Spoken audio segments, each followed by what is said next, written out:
안녕하세요. 저는 올해 60살이 된 여자이고, 저는 슬아의 아들 하나 있어요. 몇 달 전에 아들이 장가를 갔는데, 며느리가 저희 집에 뒤통수를 제대로 쳐서 그 이야기를 한번 풀어볼까 해요. 저희 가족은 아직 3명이서 한 집에서 사는데, 아들은 자기가 나가면 저희가 심심할 것 같다면서 자취를 하지 않았어요. 아들은 좋은 직장을 다니는 것도 아니지만, 그래도 자기 먹고 살 만큼 잘 벌어서 저희에게 손 한 번 빌린 적 없고 속도 썩인 적 없는 아주 착한 아들이랍니다. 하나밖에 없는 아들이 너무 바르게 자라서 항상 감사하죠. 그런데 며느리가 오고 나서 저희 집안의 분위기가 180도 변했습니다. 저는 결혼을 일찍 해서 아들이 올해 37살이에요. 그래서 그런지 생전 결혼 얘기는 한 번도 안 해본 아들이 이젠 주위에서 다 장가를 가니까 만나는 여자가 있다며 저희에게 소개를 시켜주더군요. 아들이 여자와 함께 저희 집에 들어온 건 처음이라 설레기도 해서 새벽부터 갈비찜에 잡채에 완전 잔치상을 차렸습니다. 그녀의 첫인상은 정말 착하고 순수해 보였고 며느리로 정말 삼고 싶은 완벽한 외모에다가 예의도 어찌나 바른지 오자마자 저희에게 깍듯이 인사를 하고 반찬 하나하나 먹을 때마다 리액션을 격하게 해주면서 저에게 좋은 말도 많이 해주니 오랜만에 어깨도 세워지면서 좋은 식사 자리가 되었습니다. 그 여자를 보내고 집에 앉아 있는데 아들이 저희 앞에서 무릎을 꿇고 어머니, 아버지, 저 영희와 결혼하고 싶어요. 라고 하는 겁니다. 아들과 그 여자는 만난 지 5개월 정도밖에 되지 않아서 조금만 더 만나보고 결정해라. 결혼이 지금 당장 급해서 섣부른 판단을 하는 걸 수도 있어. 아니요. 저 영희 처음 본 순간부터 결혼하고 싶다는 생각밖에 없었고, 그리고 영희 부모님 2분 다 돌아가셔서 혼자서 악착같이 열심히 살아온 여자예요. 그래서 이제는 마음의 짐을 같이 덜어주고 싶어요. 저희는 한 번도 들어본 적 없는 아들의 여자친구 소식에 할 말을 잃었어요. 어릴 적부터 혼자 살아온 것이 안타깝고 싹싹하고 예의도 바른 아이였기 때문에 저희는 결혼을 허락했죠. 그런데 저희 아직 결혼 자금이 부족해서 결혼하고 돈을 차곡차곡 모으고 싶어서 당분간 들어와서 살게요. 라며 시댁살이를 한다는 겁니다. 저는 한 번도 딸을 가져본 적이 없어서 며느리와 함께 산다고 하니 딸이 생긴 기분이라 정말 기뻤죠.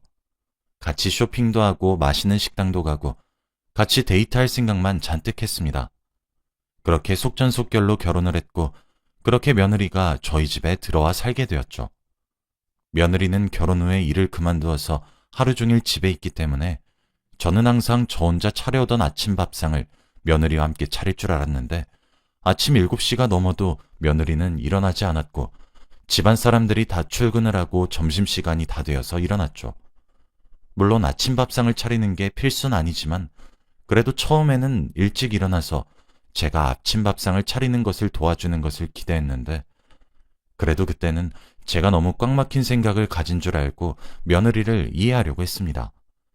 그날은 며느리와 단둘이 마트에 가려고 했는데 급히 밖으로 나갈 준비를 하더군요. 그래서 어디 가니? 라고 물으니 친구와 약속이 있다며 급히 나갔고 그 집에는 저 혼자 남겨졌습니다. 그런데 며느리는 매일같이 집을 나가서 저녁 늦게 들어왔는데 신기하게 아들이 퇴근하기 전에는 칼같이 맞춰 들어오곤 했고 아들이 회식을 하거나 야근을 하는 날에는 똑같이 늦게 들어와 아들이 집에 들어오기 20분 전에는 꼭 집에 들어왔죠. 그래서 아들은 며느리가 낮에 밖에 나가서 놀고 들어왔다는 사실을 전혀 몰랐고 집에서 저희를 도우며 집안일은 한 줄 알며 깜빡 속고 있었습니다. 처음엔 며느리가 괘씸하고 당장 아들에게 말해주고 싶었지만 그래도 며느리가 밖에서 나다니는 게 저에게 피해를 끼치는 일은 아니었기 때문에 감수하고 살고 있었죠. 그런데 아들이 며칠 동안 지방으로 근무를 나가서 일주일 동안 집에 들어오지 못한다고 하더군요.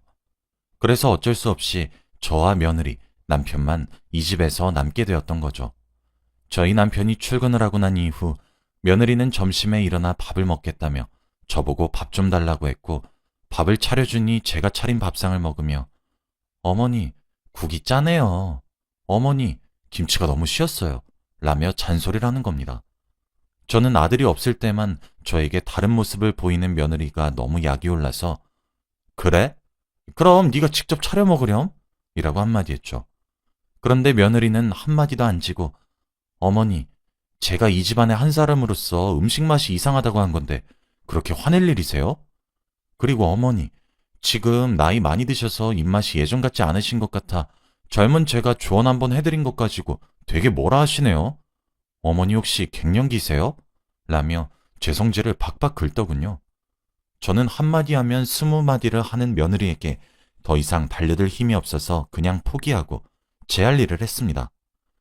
그래도 저희 아들에게는 잘하는 아내겠지 싶어 꾹 참고 넘어가려고 했고 그냥 이 집안에서 저만 감수하면 다른 사람들 눈에는 행복한 가정처럼 보였기 때문에 저 혼자 참고 지내기로 했습니다.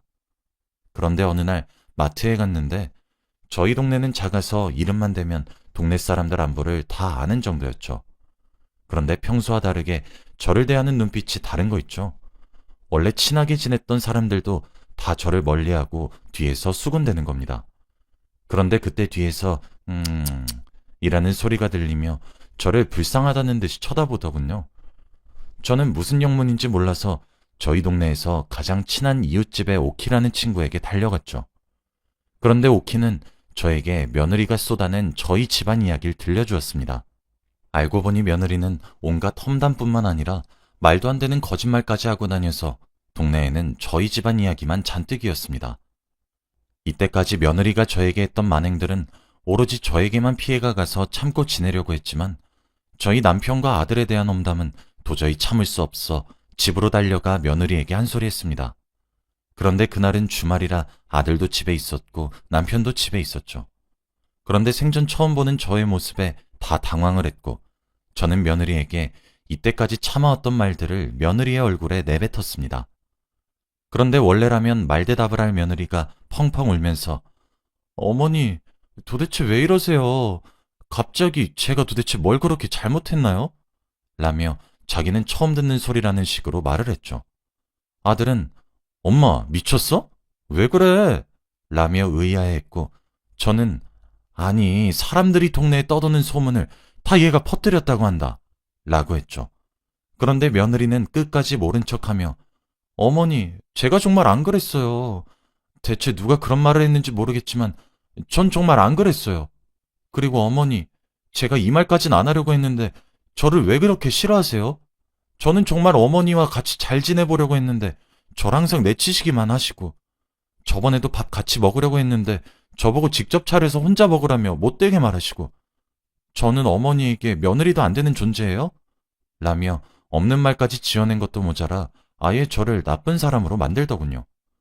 저는 어이가 없어서 아무 말도 하지 못했죠.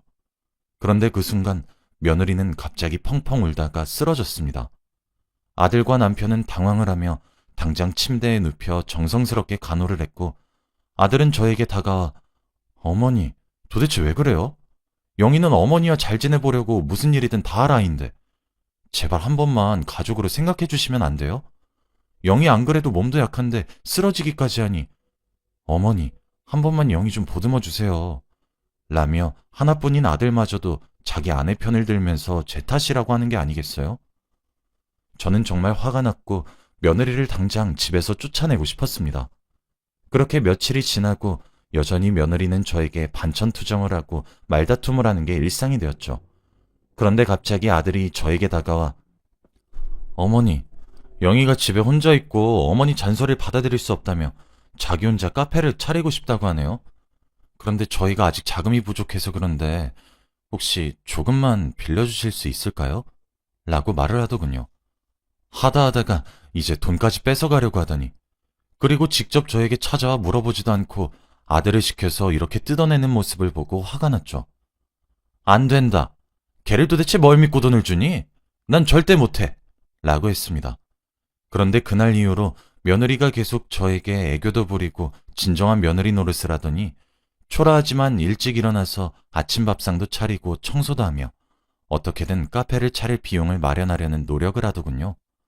그렇게 며칠이 지나고 며느리는 제 손을 잡으며 어머니, 그동안 제가 너무 심했죠?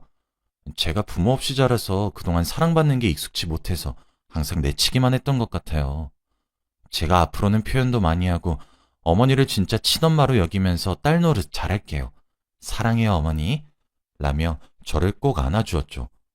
저는 정말 감동을 했고 눈물이 차올라서 그동안 며느리가 저에게 해주었던 모진 말들이 다 진심이 아니라 자기가 살아온 환경 때문에 어쩔 수 없었다는 것이라고는 생각을 하게 되었죠. 저는 며느리의 진심에 한번 마음이 흔들려 카페를 차려주기로 했지만 저도 돈이 부족한 상태라 돈을 어디서 끌어모으지 고민하고 있을 찰나에 며느리가 어머니, 저 정말 잘할 수 있어요. 믿어주세요. 라며 저에게 부탁했고 저도 진정 딸이라고 생각하면 이 정도는 기꺼이 해줄 수 있다는 생각에 큰맘 먹고 주택담보대출을 해주며 카페를 차릴 비용을 지원해 주었어요. 며느리도 카페가 잘 되면 이 돈을 배로 갚는다고 했고 저희 집안의 행복을 위해서라면 이 정도는 거뜬히 할 수 있다고 생각했기 때문에 저는 기뻤습니다. 그런데 카페는 생각만큼 잘 되지 않았고 대출금을 갚기 위해서는 저도 일을 해야 하는 상황까지 놓이게 되었어요. 그래서 저는 어쩔 수 없이 목욕탕 청소일까지 하며 대출금을 갚는데 한몫을 하려고 노력했습니다. 그런데 대출금은 아무리 갚아도 줄어들지 않았고 며느리는 카페를 나가서 열심히 일을 하지 않는지 카페에서 번 돈으로 대출금을 갚기엔 턱도 없었습니다. 얘야, 혹시 카페 일이 잘 안 되니? 어머니, 알아서 할게요. 저도 요즘 너무 힘들어요. 라며 제 말을 듣는 둥 마는 둥 했고 그렇게 카페는 얼마 지나지 않아 문을 닫게 되었습니다. 아직 대출금이 산더미처럼 쌓여 있는데 무책임하게 카페 문을 닫는 며느리를 보며 너무 한심했고 괜히 돈을 빌려준 것 같은 생각만 들었습니다. 그런데 며칠 뒤 갑자기 어머니, 제가 옷가게를 하고 싶은데 혹시 조금 빌려주실 수 없을까요?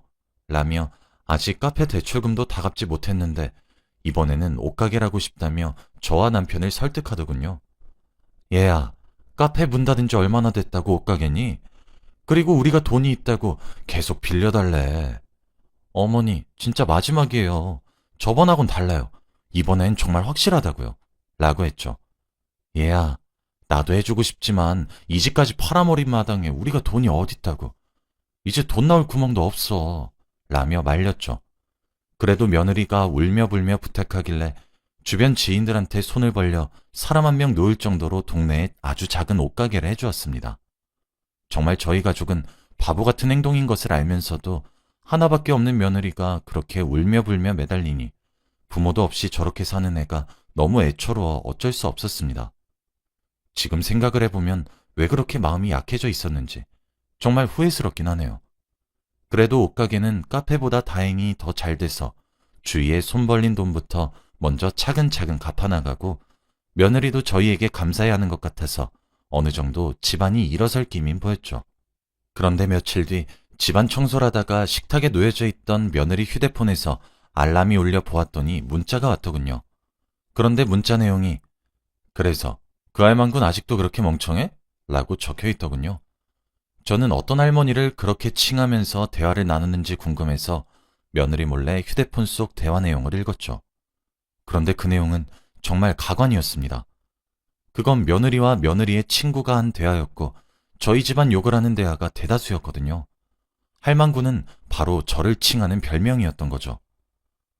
아니 내가 좀 울면서 연기하니까 그 할망구가 좀 불쌍해 보였는지 돈을 어디서 또 구해왔더라니까? 돈이 계속 어디서 났는지 없다고 하면서 쿡 찌르면 또 돈이 나오고 막 그런다? 야, 너 시집 잘 갔다. 남편복은 좀 없는 것 같더만 시댁복은 좀 있나 봐. 남편은 순 바보지. 지 엄마는 뒷전이고 내 말만 들어주고 그리고 내가 할망구한테 못되게 군 거 다 지 아들한테 말해서는 나 완전 몰아세우고 그래서 내가 저번에는 쓰러진 척까지 했다니까? 그러니까 남편이 달려와서는 지네 엄마한테 화내고 진짜 집안 꼴 잘 돌아간다. 진짜 예전부터 거짓말 하나 기가 막히게 잘했다니까. 그래도 네가 거기서 살면서 카페도 차리고 옷가게도 차리고 부러워. 나도 그런데 시집 가고 싶다. 여기 사람들 다 바보라서 내 손바닥 위에 있거든. 내 맘대로 조종할 수 있어. 너도 이런데 시집 가라. 좋다. 라며 저희 집안을 조롱하는 대화 내용과 저번에 저와 말다툼하다가 쓰러진 것이 다 쇼라는 사실까지 알아버렸죠.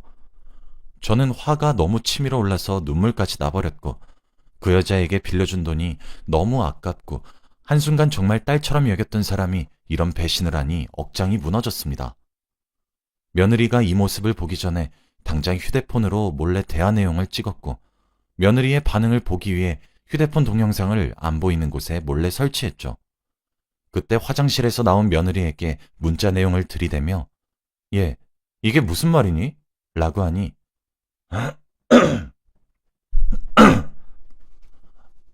어머님 보셨어요? 아니 이건 그냥 변명할 생각 마라. 또 아들한테 가서 이것도 내가 거짓말이라고 할 거니? 어머니, 대체 어디가 거짓말이에요? 전 거짓말한 게 하나도 없어요. 그때 쓰러진 척 한 거는 그냥 장난이었는데 그렇게 다들 속으실 줄은 몰랐죠.